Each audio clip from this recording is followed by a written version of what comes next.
அம்பேத்கரை பற்றி யாருக்கு திருமாவளவனுக்கு எல்லாம் தெரியாது, ஒருத்தருக்கும் தெரியாது. அம்பேத்கரை படிக்கல. அம்பேத்கரை நேர பார்த்தவன் நான் உயிரோட இருக்கிறேன், யாரும் இல்ல, செத்து போயிட்டாங்க. அப்ப எனக்கு 20 வயசு. சென்னைக்கு வந்திருந்தார். அப்ப கான்ஸ்டிடியூயன்ட் அசம்பிளி மெம்பர். அவரா சாசன சபைக்குள்ள வர விடல.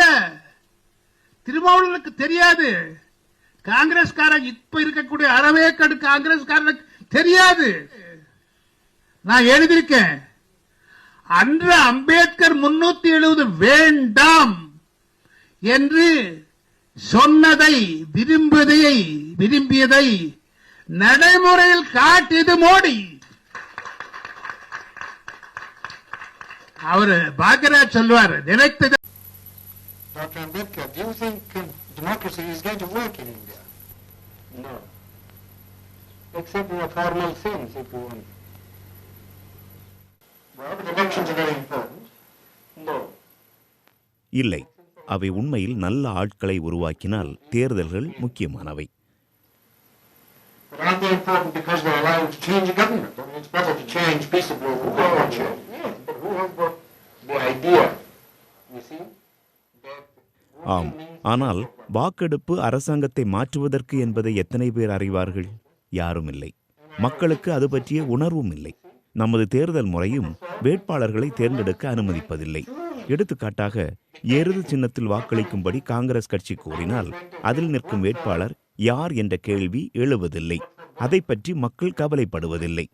மக்களும் அந்த சின்னத்திற்கே வாக்களிப்பார்கள். எருது சின்னத்தில் போட்டியிடுபவர் ஒரு கழுதையா அல்லது ஒரு கல்வி கற்ற நபரா என்பது மக்களுக்கு தெரியாது.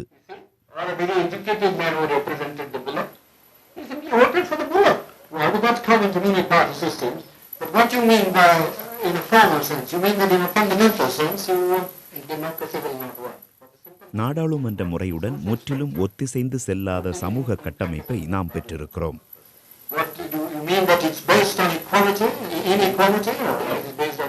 ஆம், இது சமத்துவமின்மையை அடிப்படையாக கொண்டுள்ளது. சாதி முறையை ஒழிக்காமல் இதை உங்களால் சீர்படுத்த முடியாது. இது சமூக கட்டமைப்பு குறித்த ஒரு கேள்வி. இதனை வெளிக்கொண்டு வர வேண்டும். இந்த சமூக கட்டமைப்பை அமைதியான முறையில் நீங்கள் சீர்படுத்த வேண்டும் என்று எண்ணினால் அதற்கு கொஞ்சம் காலம் பிடிக்கும் என்று கூற தயாராக இருக்கிறேன். ஆனால் சமூக கட்டமைப்பை மாற்றும் முயற்சிகளில் யாராவது ஈடுபட வேண்டும்.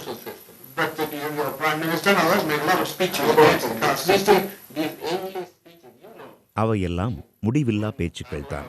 ஸ்பென்சரின் தொகுப்புகளை கார்லையிடம் வழங்கிய போது அவர் கூறினார், ஓ, கிறிஸ்தவத்தில் உள்ளதைப் போல முடிவில்லாத பேச்சுக்கள். பேச்சுக்களால் நான் சோர்ந்து விட்டேன். பேச்சுக்களால் நாம் சலித்து விட்டோம். உண்மையில் சாதியை ஒழிக்க திட்டங்கள் தொடங்கப்பட வேண்டும். உறுதியான நடவடிக்கைகள் எடுக்கப்பட வேண்டும்.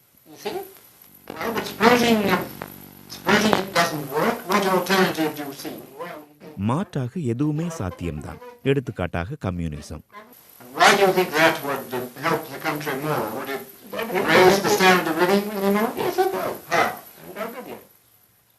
ஆமாம், மேம்படும். தேர்தல்களை விட தங்கள் அடிப்படை தேவைகள் குறித்து மக்கள் அதிகம் கவலை கொள்கிறார்கள். அமெரிக்காவில் ஜனநாயகம் எடுபடுகிறது.